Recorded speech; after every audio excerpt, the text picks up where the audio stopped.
Kelly, are we live? We are live. Excellent. So with that, we'll go ahead and call this meeting to order. Today is May 10th, 2022, and it's 6 p.m. This is going to be a hybrid meeting via Zoom as well as live here at the mill, downtown Lake Stevens. And this is going to be a city council meeting.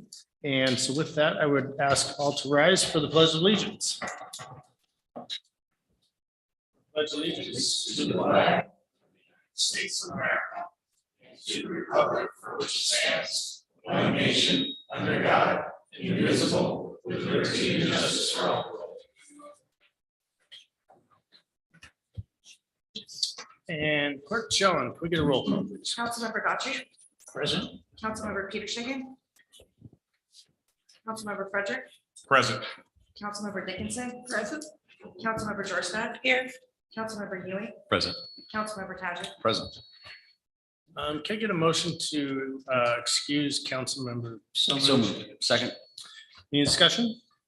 All those in favor? Aye. Any opposed? Okay. Council President, approval agenda, please. Any changes or amendments to the agenda?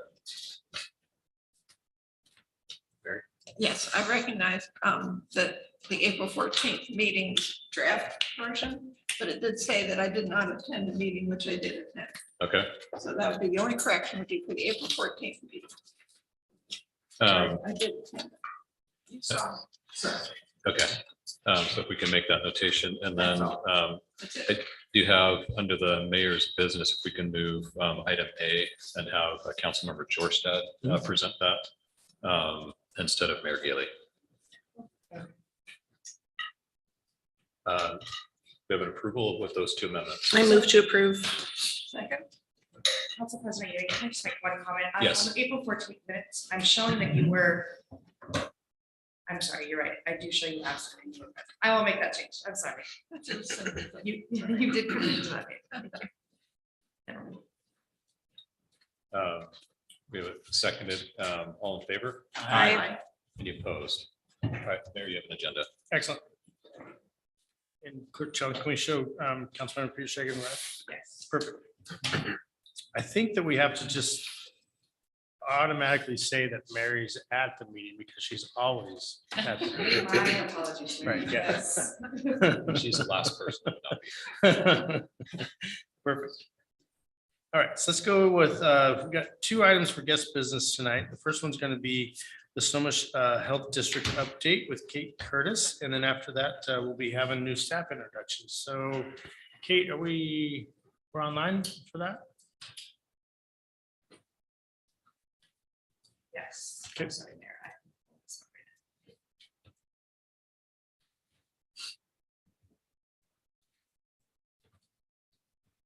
She is coming over.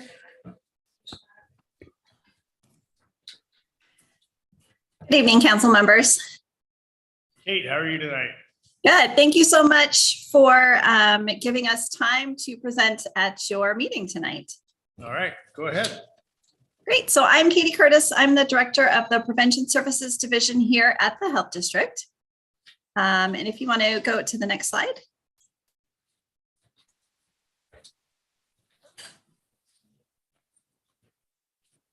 So I'm going to start out our presentation tonight by talking to you a little bit about some of the data and trends that are happening in Snohomish County and at Lake Stevens. Next slide.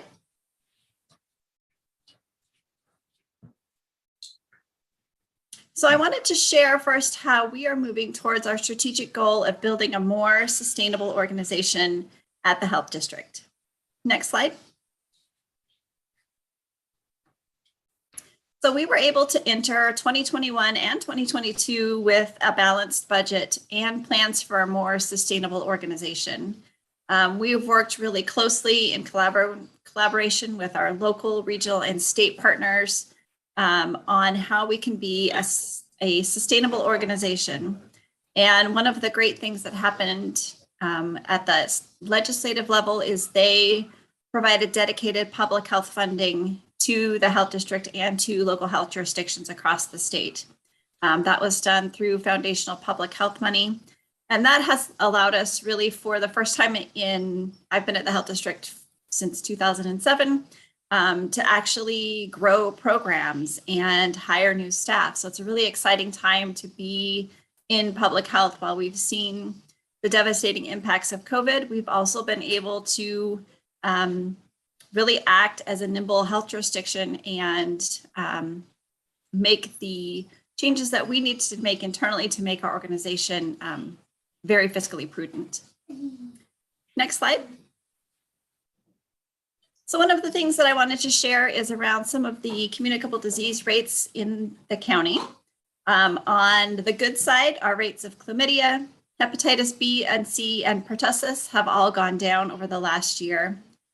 We've saw that our rates of gonorrhea and HIV and tuberculosis have remained level.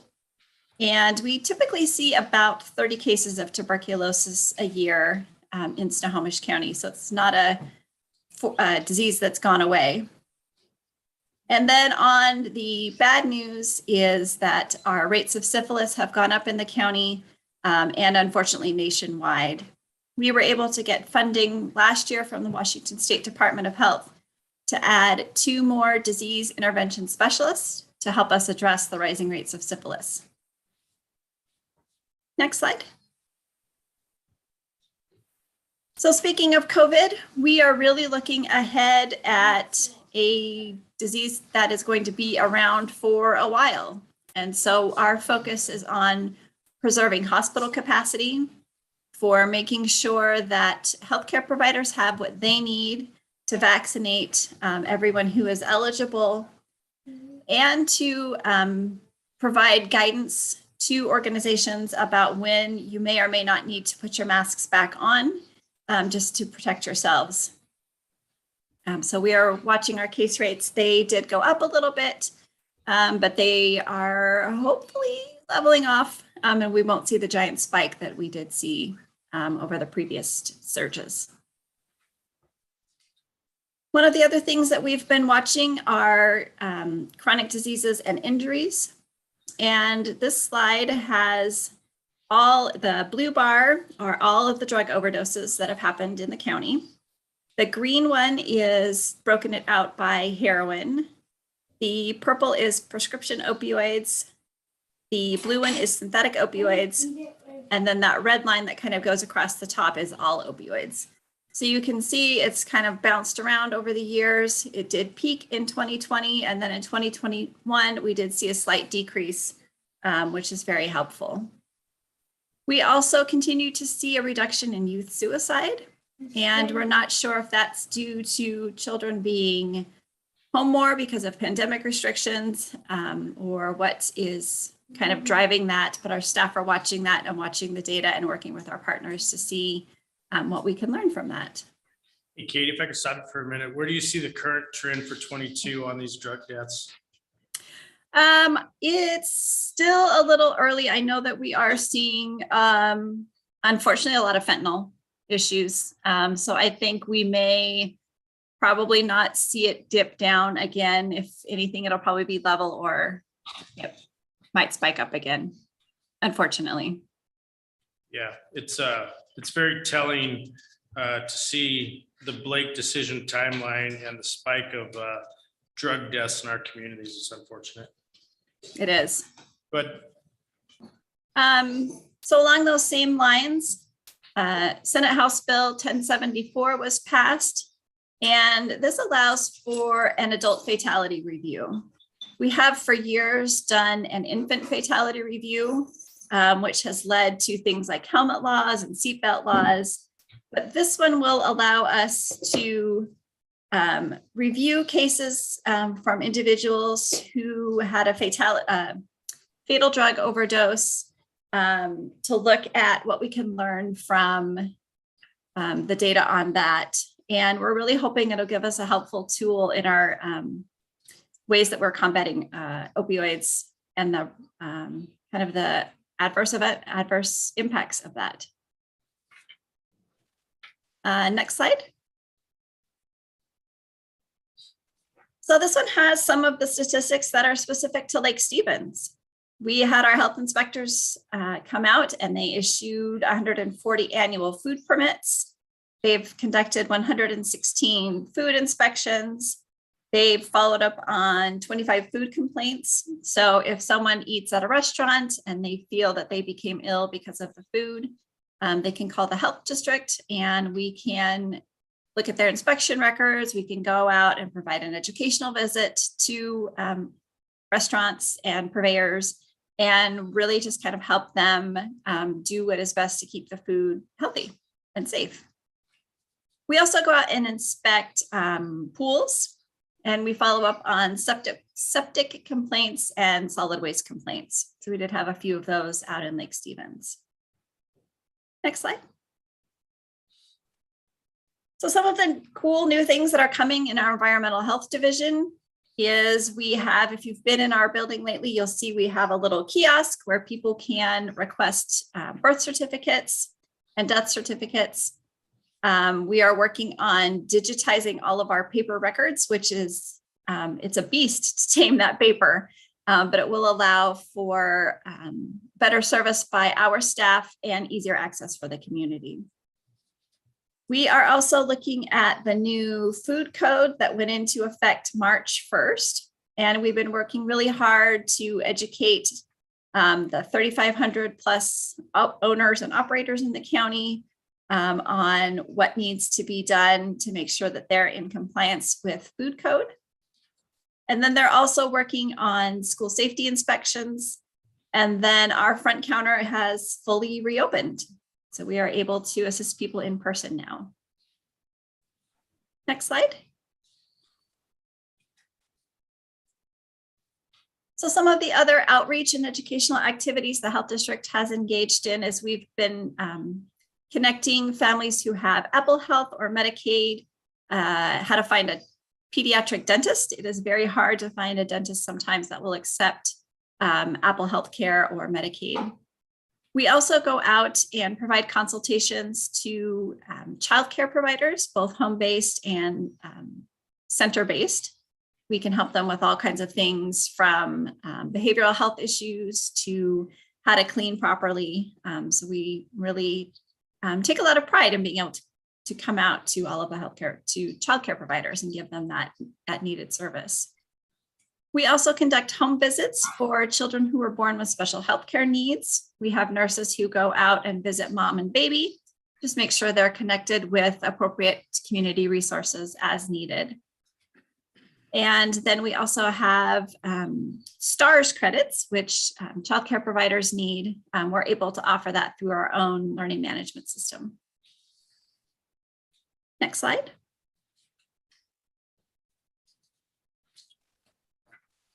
So one of the fun things, well, fun for us in public health that we're going to be embarking on this year is we're going to be updating our community health assessment.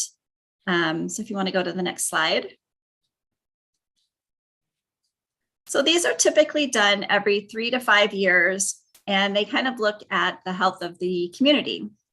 In 2018, which is the last year we did our community health assessment, we identified that we needed to focus on suicide prevention, mental health, substance use, and housing. I would assume some of those same key issues are going to come about this year. We'll start that process this fall and use that to what rolls into a community health improvement plan. So we're looking forward to getting started on that work. So in closing, I'd like to share a couple of ways you can get involved with the health district. We have our ABCs for Kids campaign that each week we're doing a letter of the alphabet where we focus on, as you'll see, annual well child checks, having a plan as far as for emergency preparedness, moving your body, learning to swim. So it's a fun campaign to kind of give broader focus on public health issues. We've done a lot of COVID education, and now we're trying to branch out into kind of the other book of business for public health. I really appreciate time on your agenda tonight, and I'm available if you have any questions. And Katie, thank you for your presentation. I appreciate it. It's always nice to see what's actually happening out there. On your statistics, for food permits and food inspections, does that happen to include things like Aquafest and other events that are happening where you have food vendors that are showing up? Is that, Yeah. that number? It should, and I can verify that with our environmental health director, but it should include any kind of temporary permitted events. I'm just thinking that it hasn't happened in a couple of years, but. Katie, Yeah, we'll be happy to come out. I'll confirm that your boss here is shaking his head north south. No need to follow Oh, yeah. up. Any other questions for Katie? Katie, great job. Appreciate it. And appreciate your time and the work that Health District is doing. And we've got to get ahead of this drug epidemic, especially with fentanyl. It's a sad time that we are allowing the addicted of our communities to live like they are and not getting healthy. So. Yeah. All right. Well, thank you so much. Thank you, Katie. Great. So next great topic on the agenda is one of my favorites, bringing in folks into the family. So new staff introductions. Let's go with Aaron.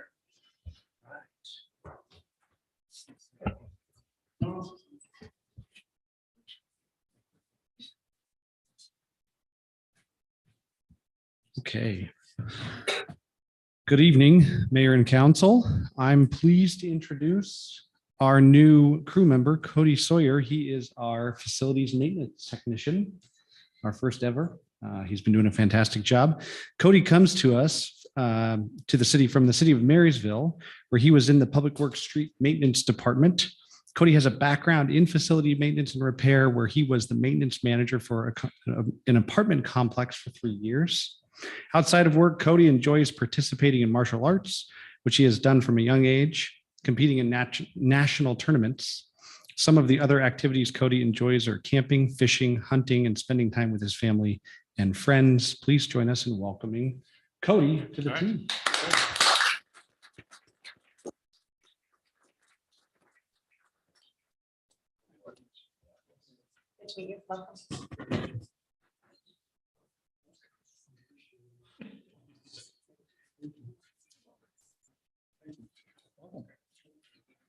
Thanks, I like yours too.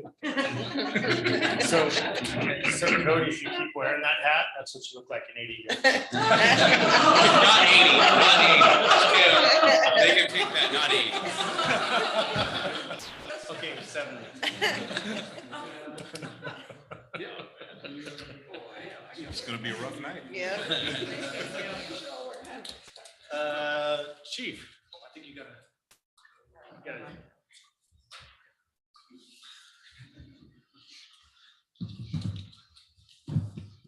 Council, Mayor, I want to introduce our new officer. Olivia started her law enforcement career working with the Phoenix Police Department as a police recruit in March 2019. She became a certified police officer later that year. She worked on patrol while she was with the Phoenix Police Department, which is a 3,500 officer department. So she comes to the Lake Stevens Police Department with quality training and experience.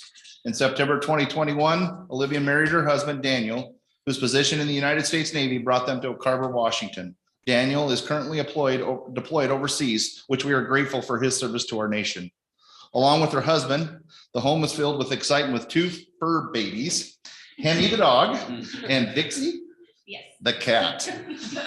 It has been a long goal of Olivia and Daniel to make it to the Pacific Northwest, their home, given the beauty and the scenery and the cooler weather, which he's obviously seen the rain compared to Arizona. So I want to add that Olivia is on her way to Washington, D.C. this week for the National Police Officer Memorial to honor her previous squad member, Phoenix Police Officer New, who was killed in the line of duty by a DUI. We're grateful for her to go down and be supportive to the Phoenix Police Department, and also to represent the Lake Stevens Police Department. On May 2nd, 2022, it was my honor to hire Olivia to begin her career with the Lake Stevens Police Department, and she said she's grateful for the opportunity and continue to serve. Want to say anything? No, thank you for having me here. I'm really grateful for the opportunity. I'm really excited to get started with you all. So, yeah. All right. Thank you.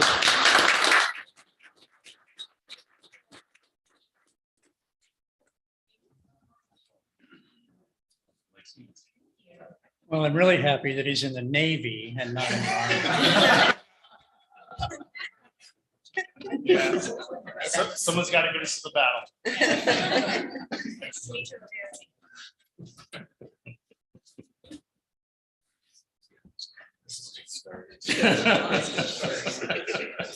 Way to take that one head on. Yeah, that was.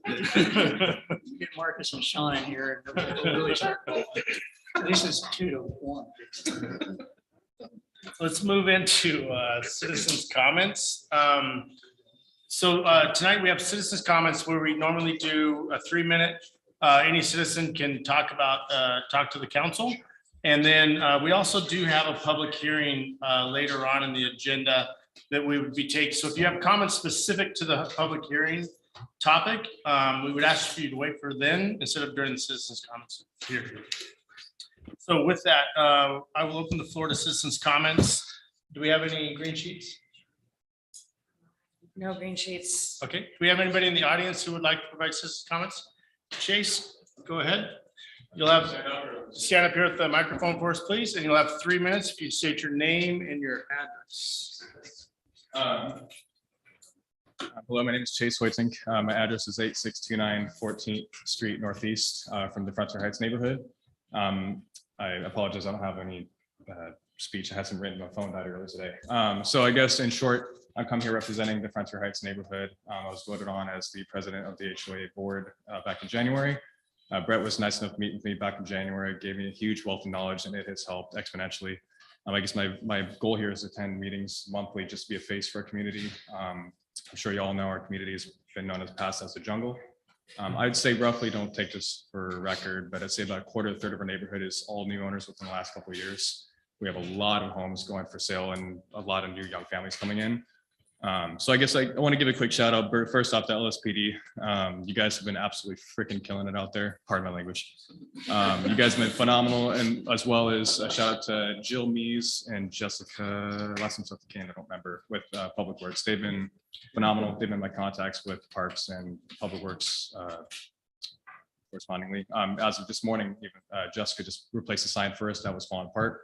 So they've been absolutely killing it. So I don't know if you guys are the right place to put requests or concerns, whatever, but I guess the one thing I want to bring forward that my community has asked me to bring forward is in front of the neighborhood for the Frontier Heights Park, speeding has been an issue.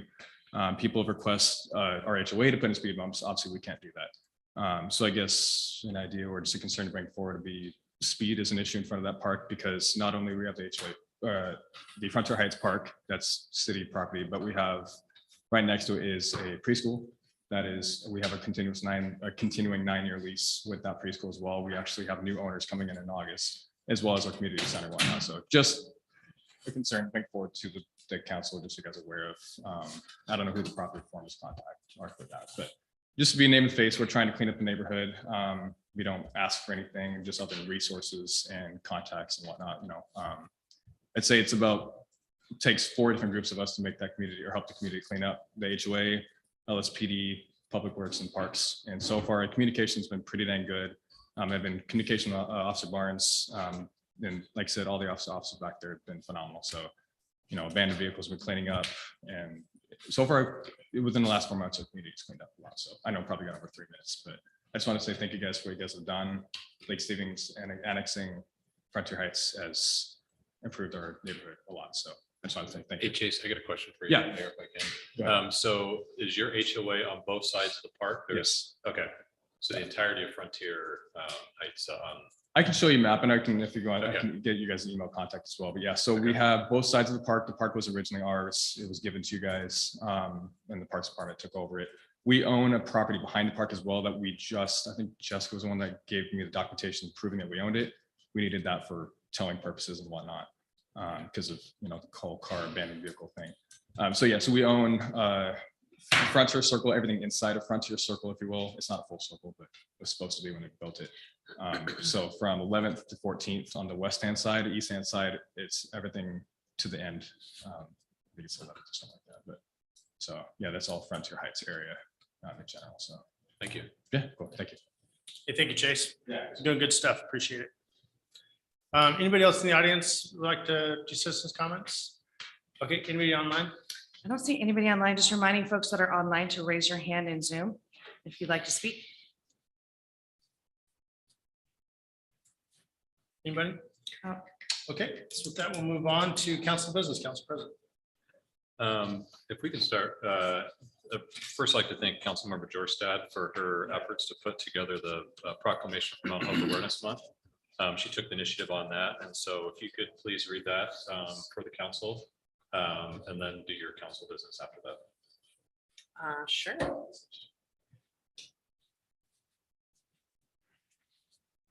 I am very proud to have the opportunity to read this proclamation tonight. I've worked in Snohomish County with adults experiencing mental illness for 28 years. It's a long time. I don't feel old enough to have done anything for 28 years. But it's a great opportunity to recognize mental health and mental illness and help kind of shine a light on the issue and reduce the stigma and discrimination that comes along with it. So without further ado, this is a proclamation of the mayor and city council of Lake Stevens to bring awareness to the importance of mental health. Whereas nationally, 1 in 5 Americans will experience mental illness in their lifetime. And whereas 46% of Washington adults reported experiencing symptoms of depression or anxiety in 2021. And whereas suicide is the second leading cause of death for Washington teens aged 15 to 19-year-old. And whereas people with mental illness recover if given the necessary services and supports in their communities. And whereas people with mental illness make important contributions to our families and our communities. And whereas fewer than half of Americans struggling with mental illness receive the treatment that they need. Whereas stigma and fear of discrimination keep many who would benefit from mental health services from seeking help. And whereas research shows that the most effective way to reduce stigma is through personal contact with someone with a mental illness. And whereas good mental health is critical to the well-being of our families, our communities, schools, and businesses. And whereas greater public awareness about mental illness can change negative attitudes and behaviors towards people with mental illness. Now, therefore, I, Angie Jorstad, on behalf of Mayor Brett Gailey, on behalf of the city of Lake Stevens, do hereby proclaim the month of May 2022 in Lake Stevens as Mental Health Awareness Month. As mayor and city council, we also call upon all Lake Stevens citizens, government agencies, public and private institutions, businesses, and schools to recommit our community to increasing awareness and understanding of mental illness, reducing stigma and discrimination, and promoting appropriate and accessible services for all people with mental illness. Thank you.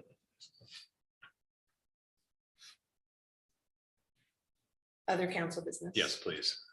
I attended the Health District Board today and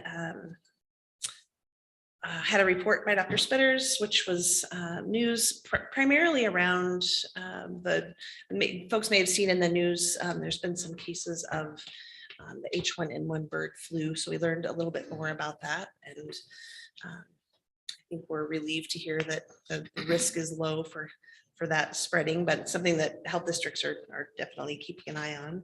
I've got some updated COVID numbers there.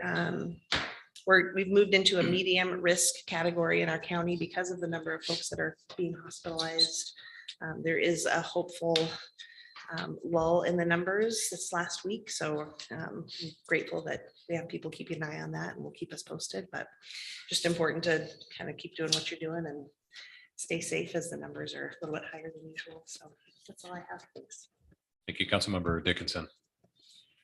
Yes, first of all, I went to the school board meeting last week and they honored Dr. Monica Meadows for her work in the Student Advisory Council by bringing attention to issues regarding diversity.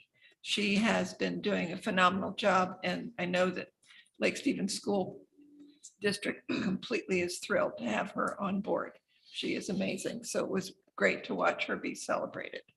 I was at the Senior Center meeting yesterday, and some of the good news, They have membership 214, serve 410 meals, volunteer hours 418 volunteer hours. Their rentals are up, which is really great because they desperately need that. And so that was a positive thing.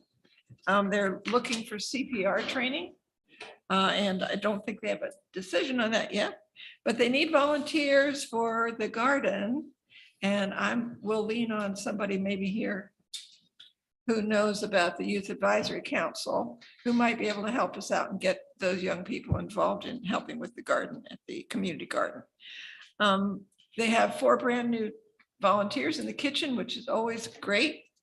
One thing I thought was interesting, especially coupled with what we're talking about today, the opioid training, so that people can figure out how to recognize someone that is being impacted by drugs that they're taking because they were prescribed to them, but they're having an impact on them, and and these are seniors I'm talking.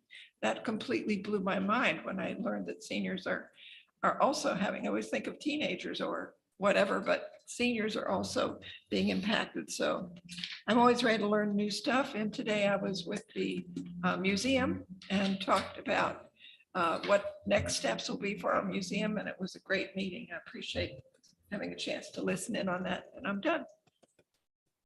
Thank you. Council Member Frederick. Thank you, President Ewing.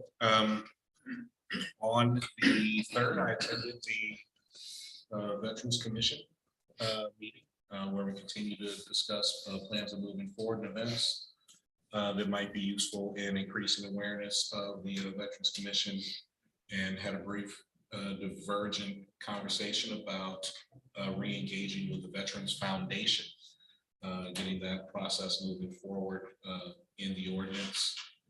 They created the Veterans Commission. There was an allowance for a nonprofit foundation to be created to generate funds for the activities of the commission.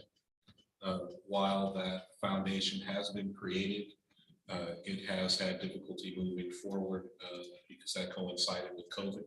So there is an additional meeting scheduled to look at that issue and how do we finally get that foundation moving forward. Also, last week there was a meeting of the Youth Advisory Council. Attended that as well. That continues to be amazing in all of their work. They were doing their final preparations for a gathering of youth advisory councils, which I was not able to attend this past weekend, but I believe other council members were. And that is my report for today. Thank you. Council Member Tadgett. Yes, attended Parks Board last night. Great meeting, went over what's going on with all the parks. And they remain focused on making sure our parks have a lot of stuff for our youth to do, which is great. I think we're in good hands with that park board as they really focus in on all the different parks and what's going on and the activities going in there. So we're in great hands with the park board. Thank you. Councilmember Peter Shigan. Yes, thank you. I attended the Historical Society Museum meeting this afternoon as well. And a lot of work ahead. We've between the staff coordination and historical group, they'll be applying for a grant that's rather significant. A lot of work to take place in regards to that. But as you can see behind us, the Festival Street is nearing completion, and time is now to start moving forward with the infill projects, I guess you might say, that will decorate the Festival Street here, which includes the museum. So a lot of work ahead. Thank you. Councilmember Daughtry. I also attended the Veterans Commission meeting last Monday, and I don't have anything to add to that. Attended chamber luncheon where we had a retail association come in and talk about what's going on retail due to COVID and how retail is trying to move forward and all the changes that are actually happening. It was pretty interesting. I attended the CT board meeting where we were talking about electrification of our fleet. There's several of us that aren't so sure that that's the right way to go yet because it's very, very expensive, and trying to get all the infrastructure set for that is going to be problematic. However, there's a lot of money out there for it, especially because the feds are trying to push us to go that way along with the state. So we're looking into what makes the best sense for Snohomish County.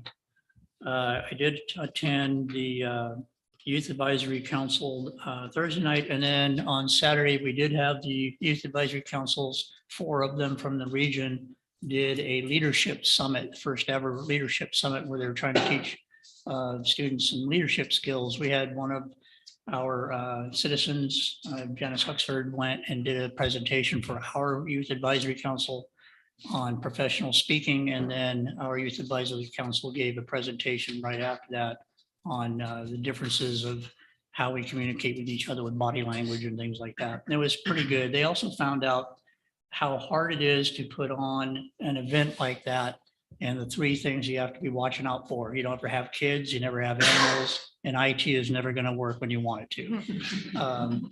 So that happened. The IT part happened to them right in the middle of their presentation, and they quickly pivoted and made it happen. I was pretty proud of them. Then today I also attended I was supposed to attend the Military Affairs Committee this month, but they canceled it due to a little snafu of the person that usually runs that left the organization. We had a CT, Community Transit Open House today for the new administration building. I think that is going to be a building that people are going to look at for a long time to come on the way you build a building for your staff to actually grow. And I don't mean in grow in population, I mean grow in their professional development. It's an awesome building. If you ever get a chance to go over and take a tour, I would highly recommend you do that. Also attended the Graham House and Museum meeting this afternoon. I'm going to start. I am working with one of our scouts on his Eagle Scout project to put the porches back on the Graham House. So we're going to be starting that here real soon. And that is it for now. All right, well, you left something out, so I'll fill it for you. Good. So Councilmember Dotcher and I did boards and commissions interviews last Monday. And it's really impressive to see the quality of the candidates that come in and their desire to serve the community and the contributions that they make. Also appreciative of the chairs of the boards, 2 boards that we interviewed for, made themselves available for those interviews. And so we're grateful for those citizens for helping out. So they make a really significant contribution to our community. And again, kudos to the Youth Advisory Council for their efforts, their preparation. It's amazing when you leave the youth to do things on their own and the adults don't interfere, how much work can be accomplished. And also, I don't know if it's been recognized, and I hope I'm not overstepping my bounds, that Community Transit made a significant financial contribution to the Youth Advisory Council to allow the necessary funds for them to put on this regional conference. So I just want to publicly acknowledge them for their significant contribution that provided the financial support for them to have this awesome event that they did last Saturday. Mayor? Great, it's good stuff. I've just got a couple things. First of all, still working with my fellow mayors, especially Mayor of Everett, Cassie Franklin, as well as Mayor John Narian of Marysville, putting together a platform on public safety to address many of the public safety issues that we're having in our cities, our communities, and especially stemming out of the murder of Officer Dan Rocha. So you'll see more on that coming up, and we're getting pretty close to finishing that platform. And I think with that, I would like to call Chief Bazizio up here. We've got some things for you. So first of all, Chief, don't know, what you want to do? Let's do something.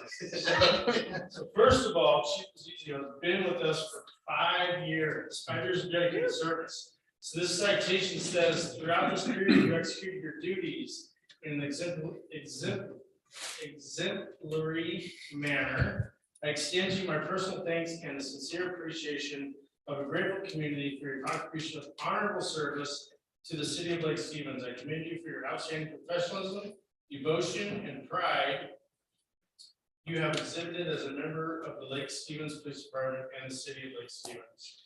You have helped maintain the viability of the department with the devotion to duty and spirit of sacrifice in keeping with the proud traditions of our profession.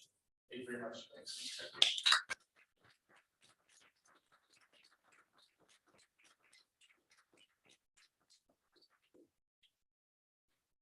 Stay up here, I got one more quick. It's a good one. This is better than that.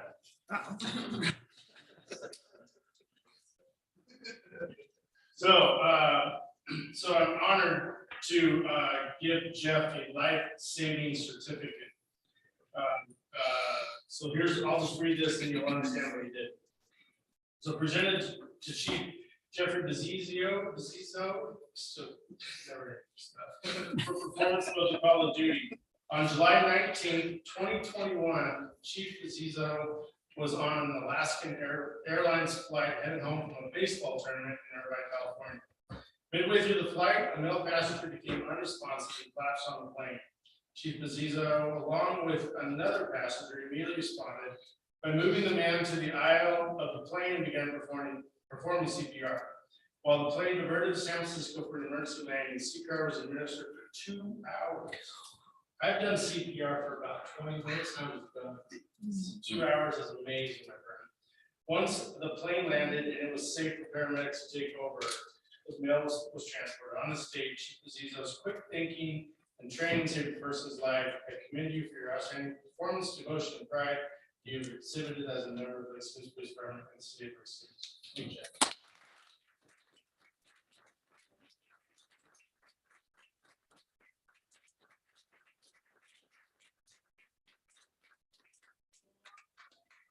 Uniform or some Alaska Airlines maintenance.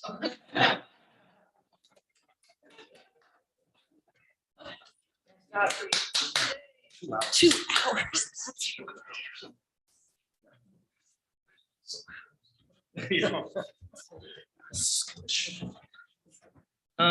All right, good stuff.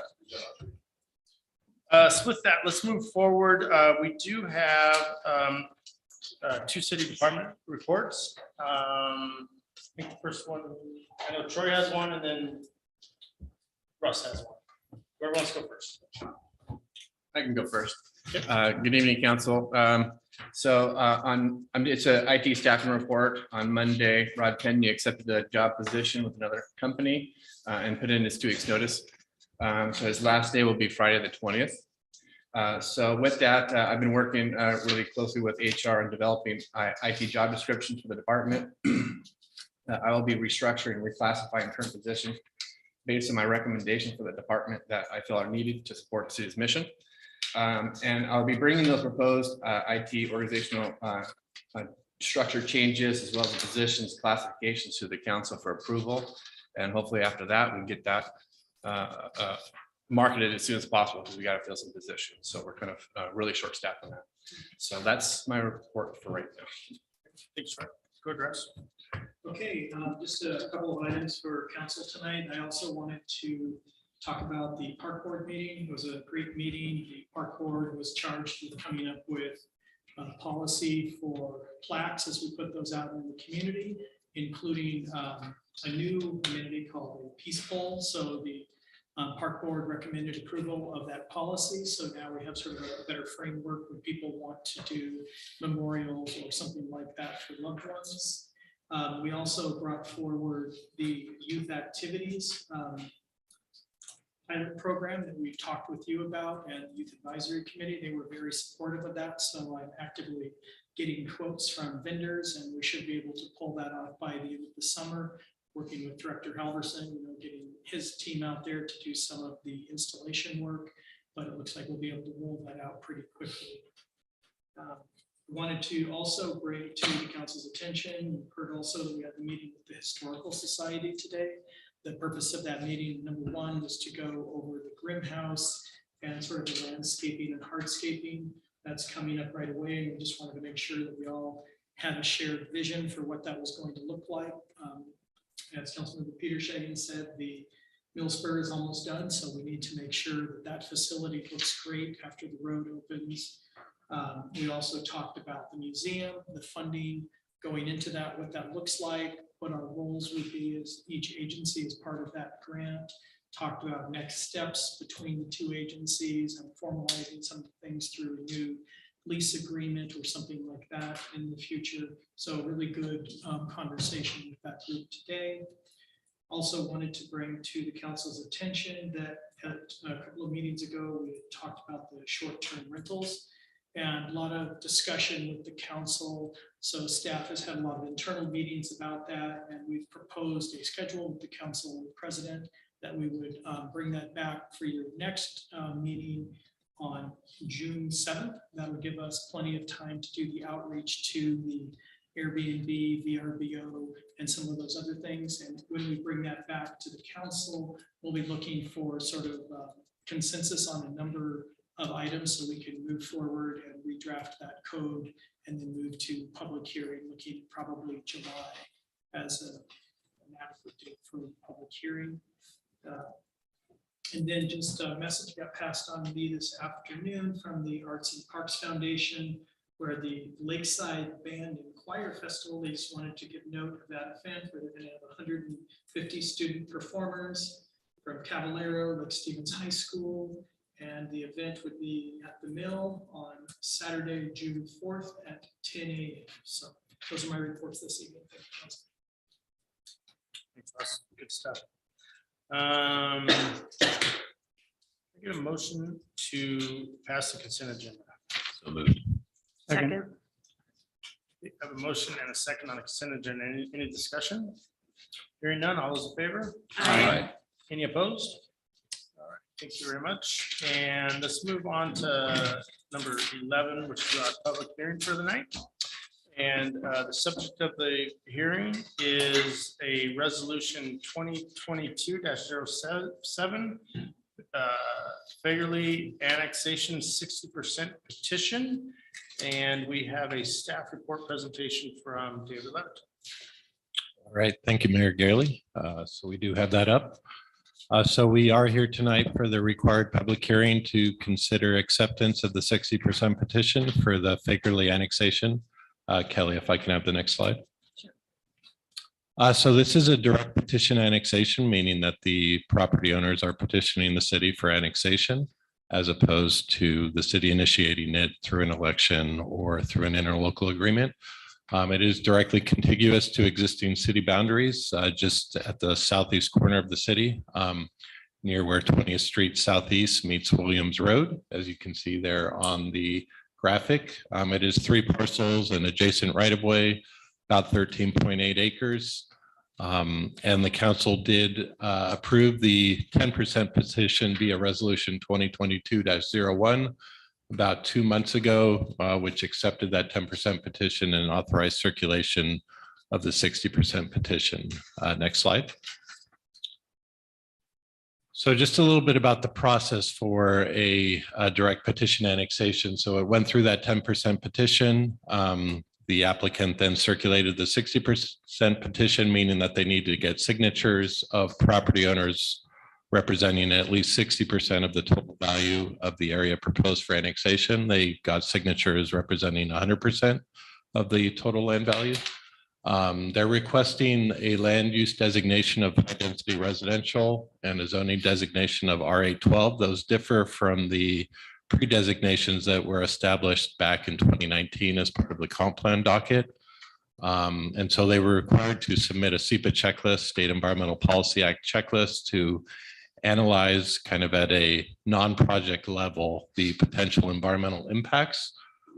Staff reviewed that checklist and issued a SEPA determination of non-significance for that non-project action being the annexation. Back on April 25th, there was a 2-week comment period that ended yesterday. We did not get any specific comments on that threshold determination or any appeals. So moving forward, if resolution 2022-07 is approved by the council tonight, it will be forwarded on a notice of intent, and then a lot of materials need to be prepared for submittal to the Snohomish County Boundary Review Board. And that would be submitted. There's a 45-day review period before it would potentially come back to the city council for the annexation to be finalized by city ordinance. Next slide. So just a little bit about the public notice and comments. The city did issue a notice of public hearing concurrently with the notice of SEPA threshold determination back on April 25th. As I noted, we did not receive any specific SEPA appeals or comments. The city has received 3 public comments on the proposed annexation, which were forwarded on by City Clerk Chelland onto the City Council. Most of the comments within those public comments were kind of more focused on project level impacts with the assumption that there's going to be residential development on the property. Kind of for the purposes of this public hearing, the focus should be on the annexation as opposed to any future development of the site. Staff did respond to the 3 members of the public that provide comments just to provide a little bit more clarification on that. Some of the concerns that were noted in those comment letters were related to things like traffic, parking, stormwater, utilities, things that would be addressed through the project level review. A separate SEPA environmental checklist would be required for the subdivision if, say, over a 30-unit subdivision were submitted. So that would be at the project level where things like traffic impacts, drainage, stormwater would be evaluated for the actual project impacts. Next slide. So what is being requested by council tonight is to accept the 60% petition and to authorize the city to provide the notice of intent to the Snohomish County Boundary Review Board. It would require simultaneous adoption of land use and zoning designations and assumption of city existing indebtedness upon annexation. Following the Boundary Review Board 45-day review period, the City Council would then need to approve the annexation via ordinance. So I'm happy to answer any questions either now or after the public comment period. Thank you. Are there any questions for David?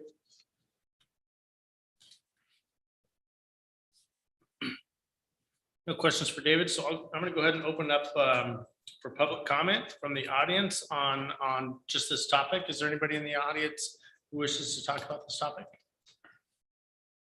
And we will submit the 3 email comments into the record as well. Yeah, I do want to just state who those were from today. So Josh D. Winter, Gary McBride, and Wendy and Brett Dalpease. I emailed those 3 to you guys, so they'll be included as part of the record. Okay. And we do have one hand up online. We do have one hand up online. Okay, let's go and listen from that person. Okay. Oh, we got a couple. And who is now. that? David Toyer is our first one. We got a couple now. Okay. Mr. Toyer, you have 3 minutes to address the council just on this topic, please. Yes, Mayor and Council, thank you for the opportunity to speak tonight. David Toyer, Toyer Strategic Advisors. Our firm is working with the petitioners for the annexation. Really appreciate Dave Levitan's comments tonight. We also had an opportunity to take a look at the public comments that came forward regarding potential future residential development of this property. Those are really site-specific, project-specific comments that would come during an actual development review process when there is a development design and so forth to actually review. At this particular stage, what we've requested is annexation to the city. We've also requested a change in the pre-designation from local business to the R8 to 12 zoning. And that request really is to be able to have future development resemble the existing neighborhood development patterns that are in the area versus what would be allowed under the local business zone, which could be anything from some self-storage to mixed use of, some sort of office commercial with residential above. And we were asked by staff as a part of this annexation to provide additional information to support the SEPA analysis that shows that, as it currently stands under the existing zoning, there would be a higher volume of traffic overall associated with the site, and that, there's other conditions that, support this being R8 to 12 as opposed to something that's a local business zone in this particular area. It would seem quite out of character on the Hill to have something of a more intense development purpose, especially given the water line and topographical features that exist on site. So I'm happy to answer any questions you may have about the annexation. We're supporting the process and we'll be helping to provide the information that's required for that notice of intent. Great, thank you, Mr. Choi. All right, we have another hand up. The initials are ZP, and I'm going to go ahead and let you into the meeting. Okay.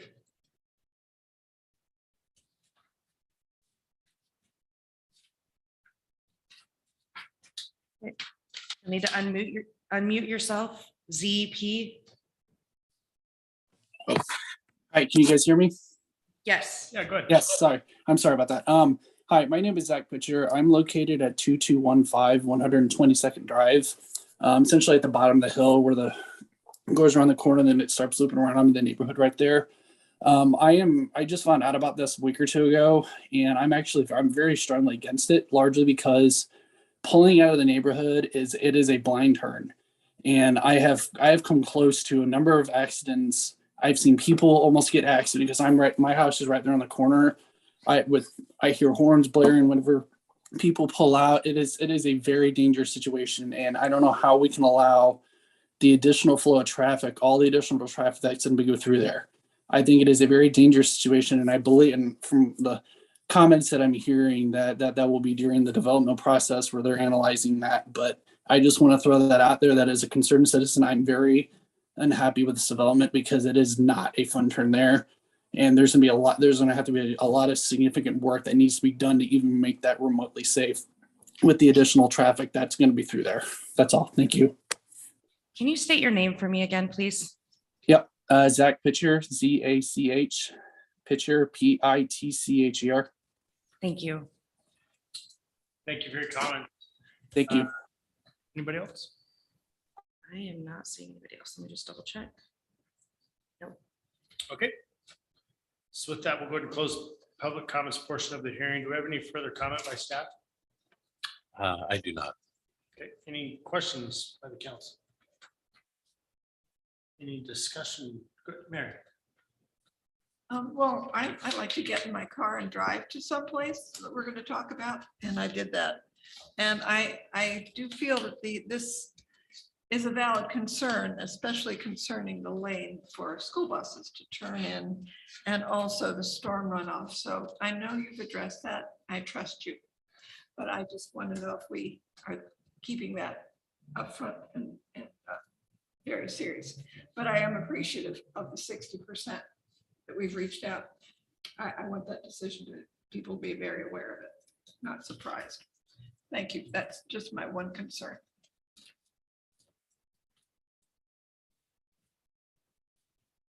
Any other comments? Any discussion amongst council?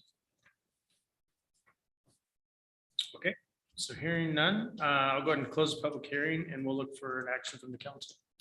I move to approve resolution 2022-07. Second. Okay, I have a motion to approve resolution 2022-07 and a second. Is there any discussion on the motion? Hearing no discussion, all those in favor? Aye. Any opposed? All right, motion passes. We'll move to item 12, which is an action item. Award contract to Reese Construction for the 2022 pavement preservation overlay project. Eric, you're up. Good evening, Mayor and Council. I'm bringing to you tonight the contract for our annual overlay project. The city has budgeted $400,000 for our annual pavement restoration. This year, we evaluated the city and found that 91st Street would be a good place to do it. 91st Street from Marketplace to just before 204 will be on our list. Also, Grade Road from 32nd Street to 36th Street. And then 30th Street by the high school from 113th to Cedar Road. Those will all be the areas that we will be doing the overlay, 2-inch grind and 2-inch overlay, and then updating the ADA ramps that are necessary for that. The city used a conservative approach to adjust for asphalt prices. We were really trying to make sure that we didn't go over our budget.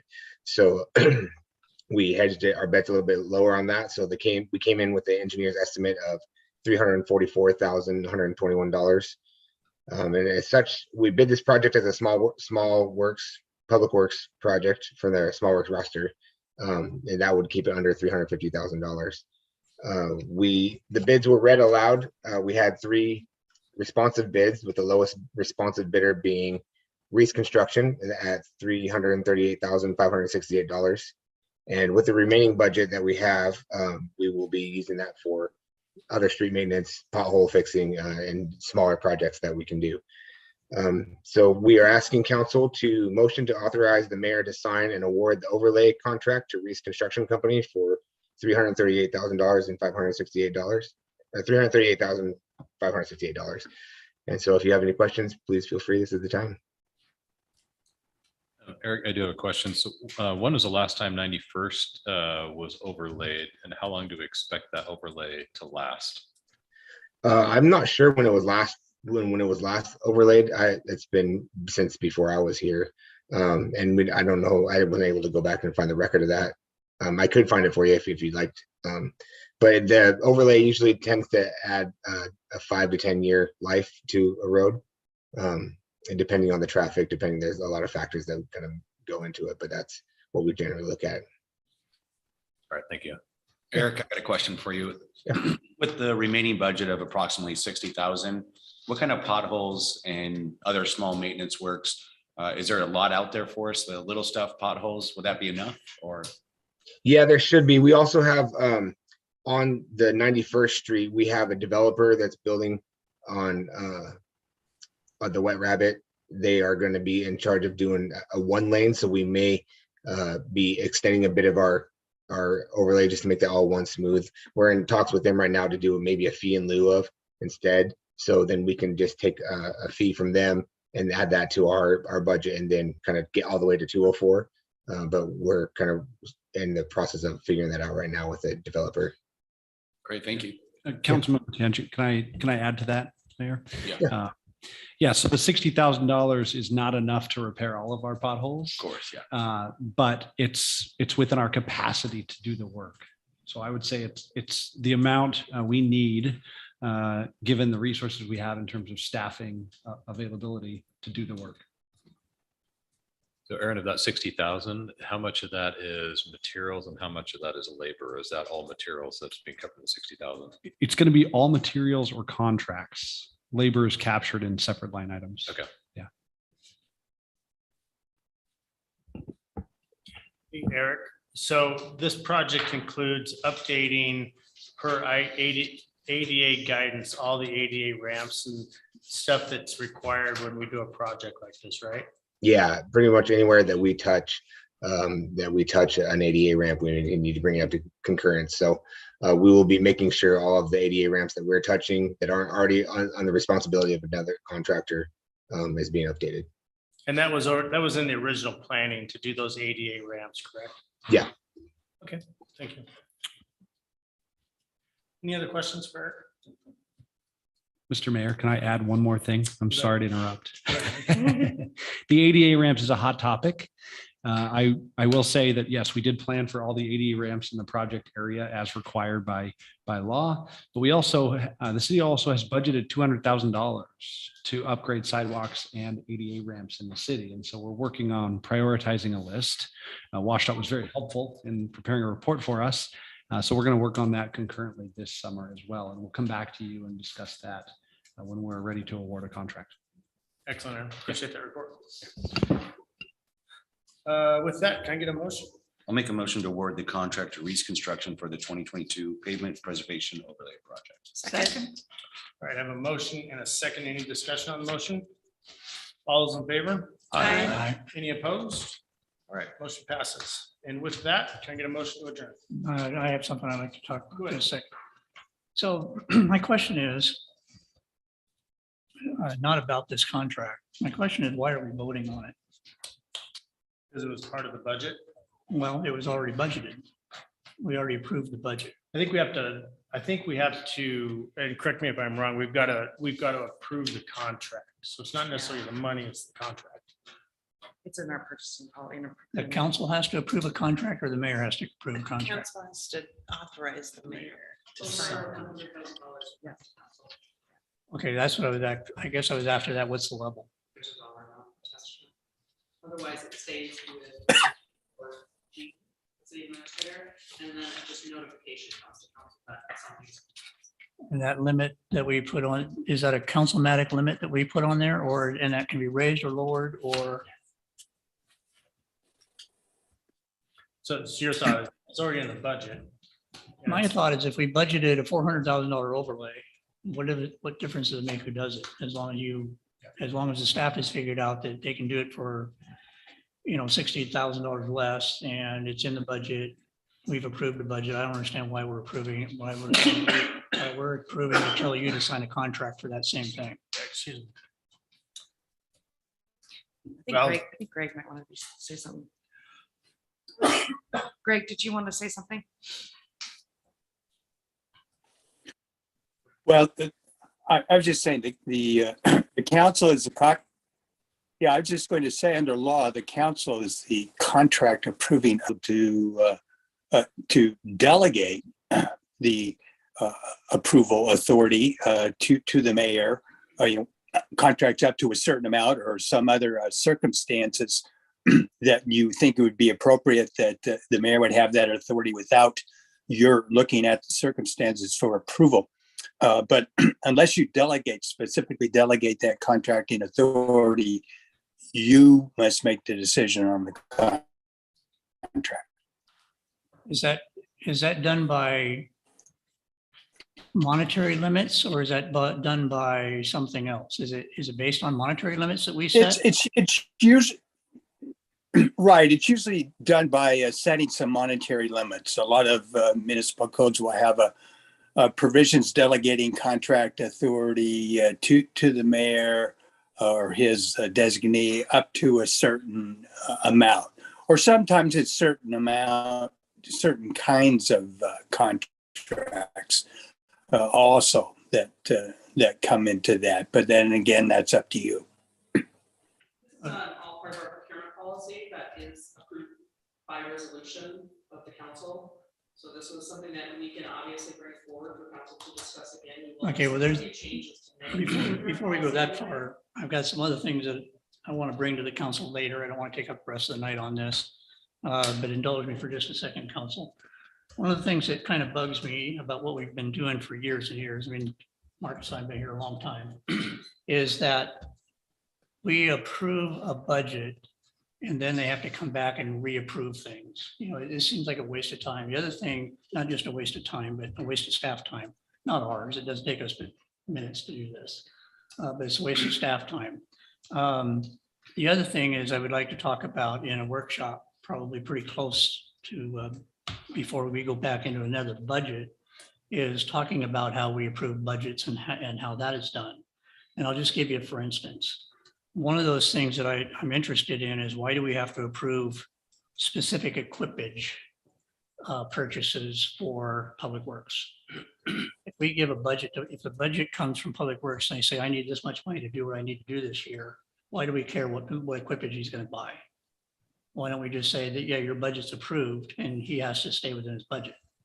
And anything outside of that, he comes to the council and requests more, budget amendment. So that's the part that I don't understand, is because they always come back to us with an amendment and says, well, we were going to buy a 5-ton truck, but now we don't need that. So now we have to have an amendment to the budget so we can do a 2-ton truck. That to me doesn't make sense, and it's not giving responsibility to a director to do his job. Did we not give authority to the Public Works Director about 2 years ago to increase that amount to his or her discretion? It was a 20-some thousand. I thought we raised it up to 50,000. Is that inside the budget or outside the budget? Inside the budget. Right. So what I'm saying is that every time they've changed what they're going to do with that budget, they come back to us with that change, where we already approved the budget. It's just something we don't need to talk. This sounds like a great discussion item. This sounds like a great discussion item for a workshop. Yeah, that's exactly. This isn't on the agenda. But it's something I'm thinking about. I'd like to bring it to the council on a workshop or at a retreat or whatever. But it's just something I've been thinking about. There's a couple of reasons for it. We'll go through it later on. I'd love to hear it at a workshop. Yeah, we can throw it on a workshop. I agree. Motion to adjourn. Move to adjourn. Second. Got a motion to adjourn in a second. All those in favor?